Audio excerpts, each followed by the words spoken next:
थोड़ा सा पिटे भी हैं। गेंदबाज की बात करें, बहुत पिटे हैं, हालांकि बहुत पिटे हैं, बहुत पिटे हैं। इस मैदान की खासतौर पर बात करें तो चिराग, ये मैदान ही ऐसा जहां पर 200 तो बनते ही हैं, मतलब 200, 212, 210 बनना इज इक्विवेलेंट टू 180, 190। लेकिन ये वो पारियां, ये कुछ ऐसी पारियां जिन्हें बार बार दिल मांगे मोर वाली पारियां। एक तो आप 89 रन बनाते हैं और उसके बाद आप नाबाद रहते हैं। इसको लेके कल हम डिस्कस भी कर रहे थे कि T20 में नाबाद रहना मुझे लगता है कि बहुत बड़ा अचीवमेंट है। आप कहीं के झंडे गाड़ कर आ जाते हैं, तो आप उम्दा परफॉर्मेंस करने के बाद जब और फाफ लगातार इस तरीके की परफॉर्मेंस दे रहे हैं जो कि बेहतरीन। इसके बाद विराट कोहली देखिए कैसे मुस्कुरा रहे हैं, कह रहे हैं बस देखते जाओ, आगे आगे होना है क्या। आज तो जो एक प्रदर्शनी लगाई थी आरसीबी के बल्लेबाजों ने और शुरुआत के 3 बल्लेबाजों ने, वो ऐसा लगा कि यार इतनी मतलब खूबसूरत शॉट्स आप देखते ही रहे।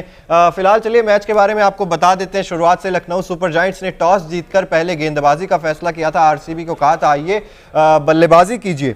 आरसीबी की तरफ से विराट कोहली और फैफ डू प्लेसी आए शुरुआत करने। शुरुआती अगर मैं पार्टनरशिप की बात करूं तो 96 रनों की शुरुआती पार्टनरशिप है और दूसरी विकेट जो गिरी थी आरसीबी की वो गिरी थी 211 रन पर, यानी कि 2 बड़ी पार्टनरशिप हमें देखने को मिली। विराट कोहली के बल्ले से 61 रन देखने को मिले, 44 गेंदों का सामना किया, 4 चौके 4 छक्के।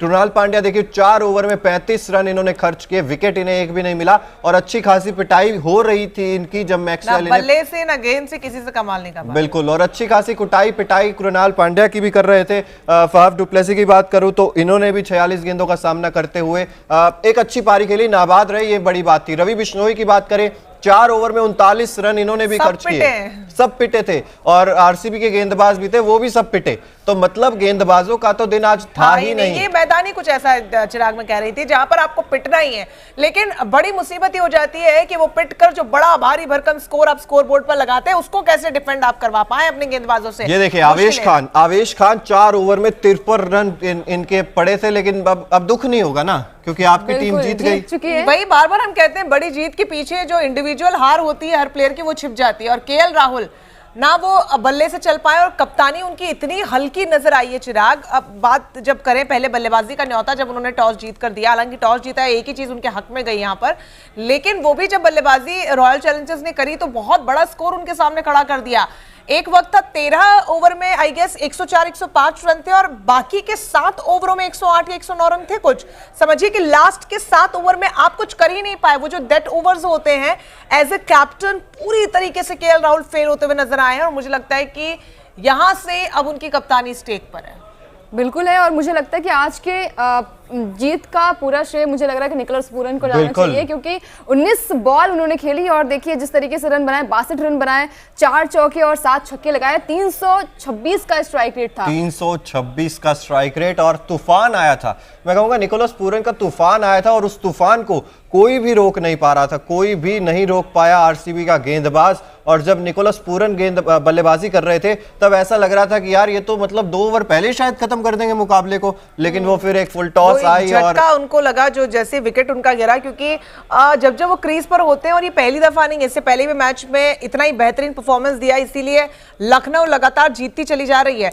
और आज का performance out of the box था, लेकिन कृणाल पांड्या एक चिंता का विषय बने हुए। देखिए कृणाल पांड्या, केएल राहुल ये वो खिलाड़ी है, हालांकि पिछले मैच में उन्होंने थोड़ा सा अच्छा प्रदर्शन था, प्लेयर ऑफ द मैच बने थे, लेकिन समस्या तो देखिए कृणाल पांड्या के साथ है ही। और आज आप जीत गए और आपकी कमियां छुप गई, वो वाली बात है, क्योंकि निकोलस पूरन का बल्ला चल गया और आज आप जीत गए। लेकिन मुझे लगता है कहीं ना कहीं हाँ मार्कस स्टोइनिस की भी तारीफ करनी चाहिए। देखिए 30 बॉल 65 रन 216 का स्ट्राइक रेट। जब ये बल्लेबाजी कर रहे थे तब भी मेरे दिल की तो धड़कनें बढ़ी हुई थी, भाई क्या हो रहा है, ये 212 आप बना रहे हो, फिर भी आप ऐसा लग रहा है कि हार रहे हो और हार भी गए हैं। ये हाई स्कोरिंग एक, लेकिन चिराग की शुरुआत में समझ में आ गया था जैसे लखनऊ की टीम, इन भाई साहब को कुछ नहीं हो पाएगा। इन भाई साहब का तब तक हो पाएगा जब तक लखनऊ जीतती चली जाएगी। जिस दिन लखनऊ ने हारना शुरू किया इनका काला चिट्ठा पूरा खुल जाएगा, क्योंकि आज जयदेव उनादकट ने पहला ओवर करवाया, उसके बाद वो आखिरी ओवर में आ रहे हैं। बीच में वो क्या करने गए थे, वो कोई दही जमाने गए थे, वो खाना खाने गए थे, किसी को समझ में नहीं आया, क्योंकि कप्तानी के कुछ ऐसे डिसीजन है जो उन्होंने लिए। ये देखिए परफॉर्मेंस आप देखिए, 2 ओवर 32 रन, एक भी विकेट नहीं, बहुत बड़ा नाम है। और बहुत ज्यादा मुश्किलें जो हैं वो केएल राहुल के सामने हैं। अब यहां से अंकिता बिल्कुल देखिए केएल राहुल के लिए मुश्किलें हैं और आज इन्हें जल्दी आउट कर दिया था। काइल मेयर्स की अगर बात करें तो ये पिछले दोनों मुकाबलों में थोड़े से चले नहीं हैं और उससे पहले मुकाबलों में ये चले थे, तो निश्चित तौर पर इनका भी प्रदर्शन वैसा ही है, या तो 80 या 0 या 80 या 0। तो काइल मेयर्स पर भी आप भरोसा नहीं जता सकते मेरे हिसाब से। और आज केएल राहुल का बल्ला नहीं चला और केएल राहुल का हम अक्सर ये बात करते हैं कि भाई 15-20 रनों का योगदान दे रहे हैं, वो भी स्ट्राइक रेट का इशू है। लेकिन चिराग एक चीज मुझे समझ में नहीं, 13वें ओवर तक वो टिके थे आज शायद। बिल्कुल। और कितने रन उन्होंने बनाए? 18 रन 20 बॉल पे। देखिए समझिए कि 13वें ओवर तक आप टिके, यही उन्होंने शायद पहले मैच में किया था, जहां पर कायर्स को सिर्फ बनाने के लिए रन वो क्रीज पर खड़े थे, वो अपनी जिम्मेदारी को समझ नहीं रहे। एक एंकर की भी भूमिका आज वो निभाते हुए नजर नहीं आया। आप 13वें ओवर तक टिकते हैं, मतलब आप समझिए कितनी बॉल्स आपने खाई हैं, और उसके बाद आप सिर्फ इतने दहाई का आंकड़ा भी नहीं रनों में पार कर पाते। तो ये तो एक बहुत बड़ा क्वेश्चन मार्क उनकी परफॉर्मेंस पे और चिंता का विषय है। मुझे लगता है कि लखनऊ को उस पे इंट्रोस्पेक्शन करना होगा जीत के बावजूद। बिल्कुल देखिए इंट्रोस्पेक्शन तो करना होगा। और निकोलस पूरन की जब हम बात कर रहे हैं ना, तो देखिए 62 रन बनाए 19 गेंदों का सामना करते हुए। 62 रन 19 गेंदे, 4 चौके 7 छक्के। कैसे भूलोगे आप इस पारी को? निकोलस पूरन जितनी तारीफ की जाए, जब बल्ला लग रहा था तब ऐसा लग रहा था कि गेंद ग्राउंड के अंदर तो रुकेगी ही नहीं, और वहीं से कहीं ना कहीं लग रहा था चिराग कि अब मैच जो है वो आरसीबी के हाथ से निकल गया है। और जिस तरीके की आज बल्लेबाजी की वो याद आ गया, कल का रिंकू सिंह का मैच भी याद आ गया, और हारी हुई बाजी को जिताया, ये बहुत बड़ी बात होती है। और आज जीती हुई बाजी को आरसीबी हार गई है। आरसीबी हार गई जीती। और ये समस्या है, देखिए आरसीबी के गेंदबाजों के साथ ये समस्या है। और गेंदबाजों के साथ समस्या क्या है? गेंदबाजी नहीं है आपके पास। मैं कहूंगा कि आप ठीक है, हर्षल पटेल है, आप कहते हैं कि डेथ ओवर स्पेशलिस्ट है, लेकिन वो धार वो लय नजर नहीं आ रही। हालांकि आखिरी ओवर अच्छा किया, जितनी कोशिश हर्षल पटेल कर सकते थे उतनी उन्होंने की, लेकिन भाई आप रन ही नहीं छोड़ेंगे इतने, तो फिर हर्षल पटेल भी क्या करेंगे। लेकिन आप शुरुआत में जिस तरीके की आपकी गेंद रहती है, सिराज को हम देखते हैं लगातार इनकंसिस्टेंट परफॉर्म कर रहे हैं, वाइड डाल रहे हैं, बाउंसर भी जब कर रहे हैं तो उस कंसिस्टेंसी के साथ बाउंसर्स नहीं डाल रहे हैं। उसके बाद हमने देखा है कि भाई करण शर्मा आज बहुत ज्यादा पिटे हैं, तो फिर गेंदबाजी एक बहुत बड़ी समस्या नजर आ रही है आरसीबी की। बिल्कुल, और उस पर कप्तान को, टीम मैनेजमेंट को अब यहाँ से इंट्रोस्पेक्ट करना होगा, क्योंकि बड़े मैचेस में आप हार रहे हैं। अब चूंकि कितने सारे मैचेस हो चुके हैं, प्लेऑफ के और आगे बढ़ रहे हैं और लगातार टीम हारी। इससे पहला मुकाबला भी आरसीबी का अच्छा रहा था, लेकिन फिर भी हाथ से निकल गया। तो हर बार अगर इतनी मेहनत के बाद बैट्समैन को सपोर्ट करने, ठाकुर आ गए थे तब, आज निकोलस पूरन आ गए, तो फिर ये तो एक खिलाड़ी परेशान कर देता है। अब देखिए 11 में से कोई एक तो चलेगा ना, अब 11 के 11 तो फेल नहीं होंगे, ये समझ के आरसीबी को उतरना होगा। आपके सारे प्लेयर्स चल रहे हैं, तब आप बना रहे हैं 212 213, विराट कोहली चल रहे हैं, फाफ डुप्लेसिस चल रहे हैं, आपके तमाम प्लेयर्स चल रहे हैं, लेकिन सामने वाली टीम का एक प्लेयर आपको चारों खाने चित्त करके चला जा रहा है। बिल्कुल, कमेंट सेक्शन में आप लोग भी बताइए। देखिए जो दर्शक हमारे साथ जुड़े हुए कमेंट सेक्शन में बताइए आप भी कि क्या आरसीबी की गेंदबाजी वो उस तरीके की गेंदबाजी नहीं है जिससे आप देखिए 213 रन डिफेंड कर सकते हो। तो गेंदबाजी के बारे में क्या कहेंगे आरसीबी की, कमेंट सेक्शन में जरूर बताइए। अंकिता, सवाल सिंपल सा है, जोश हेजलवुड नहीं है, वनिंदु हसरंगा नहीं है, क्या यही कारण है कि भाई आपके पास गेंदबाजी कमजोर है और आप, लेकिन चलिए नहीं भी हैं तो ऐसी गेंदबाजी करेंगे? बिल्कुल, और देखिए आज के जो स्कोर था, मैच का स्कोर था, बिल्कुल भी कम नहीं था। 212 रन बनाए थे, 213 का टारगेट दिया था उन्होंने, कम स्कोर नहीं था। मतलब स्टार्टिंग आप अगर बैटिंग ऑर्डर बहुत अच्छी है तो कहीं ना कहीं बॉलर्स बहुत ज्यादा पिट गए आज के मैच में। तो मुझे लग रहा है कि थोड़ी सी बॉलिंग ऑर्डर आरसीबी की अच्छी होनी चाहिए। बैटिंग तो बहुत लाजवाब रही आज, जिस तरीके से फाफ ने खेला, विराट ने खेला, मैक्सवेल ने खेला, तो बैटिंग ऑर्डर तो बहुत अच्छा है, लेकिन कहीं ना कहीं बॉलिंग में वो कसक है आरसीबी में। बिल्कुल, और बहुत ज्यादा इंपॉर्टेंट अब यहाँ से है कि आप ही कह रहे हैं कुछ बड़े नाम आपने जो गिनवाए वो टीम का हिस्सा नहीं है, वनिंदु हसरंगा भी, लेकिन कुछ तो अल्टरनेट उनका होगा, कुछ तो डेफिनेटली अल्टरनेट होगा, उसका इंतजार। और जो जिस तरीके का इस्तेमाल किया जा रहा है, मुझे लग रहा है कि शायद इसमें भी कुछ मिक्स मैच करने की जरूरत है। अब वैसे भी आप हार रहे हैं तो कुछ एक्सपेरिमेंट यहाँ से कर लिए जाए, वो बुरे नहीं है।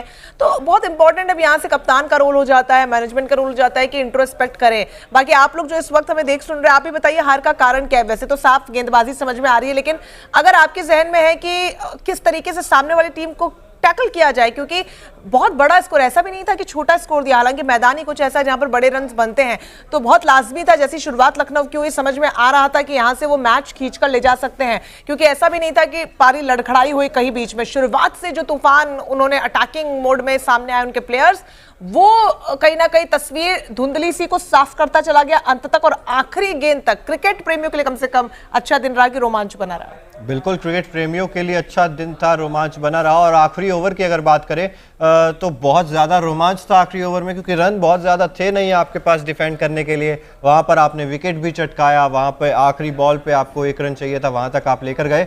और उसके बाद भी फाफ डु प्लेसी ने अभी ये कहा है कि हम फिर भी लड़ते रहे, एक बॉल में 1 रन चाहिए था, तब भी हम एक रन आउट की तरफ अच्छा, ये बताइए आपकी जो एक्साइटमेंट थी वो इसलिए थी कि सुपर ओवर आने वाला, या फिर इसलिए थी कि एक मौका और आरसीबी को मिलेगा? देखिए, अगर 1 रन तक ही पहुंच गई है बात, फिर तो यही था कि भाई अब सुपर ओवर ही दे दीजिए, कम से कम एक और मौका मिल जाए, फिर एक नई शुरुआत होती, फिर एक नई एनर्जी होती। आरसीबी प्रेमी पर क्रिकेट प्रेमी भारी पड़ गया। बिल्कुल, आरसीबी प्रेमी पर क्रिकेट प्रेमी भारी पड़ गया, लेकिन सुपर ओवर देखते तो और ज्यादा रोमांच भी आता। लेकिन कई रोमांचक मोमेंट्स हमने देखे हैं जहां पर 200 वाले मैचेस को हारते हुए देखा है, वो तो अब आम बात हो गई इस आईपीएल में। कल रिंकू सिंह की एक ऐसी तूफानी परफॉर्मेंस हमने देखी है। फिर हर मैच में हम हेटमेयर को जिस तरीके से देखते हैं, वो आते हैं और अंत के ओवरों में जो करके जाते हैं वो भी कमाल है। आज सुपर ओवर हो जाता तो एक वो रोमांच भी थोड़ी सी कसक कहीं ना कहीं बच गई, वो पूरी हो जाती है अंकिता। बिल्कुल, और मुझे लग रहा है कि आज अगर सुपर ओवर होता तो आरसीबी शायद जीत जाती। और चिराग का आप लोगों को क्या लगता है, कमेंट बॉक्स में जरूर बताइए, क्या सुपर ओवर होता तो आरसीबी जीत जाती? ये जरूर आप बताइए, क्योंकि जिस तरीके से चिराग लखनऊ कर रहा था बल्लेबाजी, मुझे तो समझ आ रहा था कि सुपर ओवर भी कुछ नहीं कर पाता आरसीबी के लिए। नहीं, देखिए सुपर ओवर में तो नई दिशा, नया रोमांच। उसके बाद मुझे लगता है डेविड विली आते गेंदबाजी के लिए और उधर से बल्लेबाजी के लिए, तो ऑब्वियसली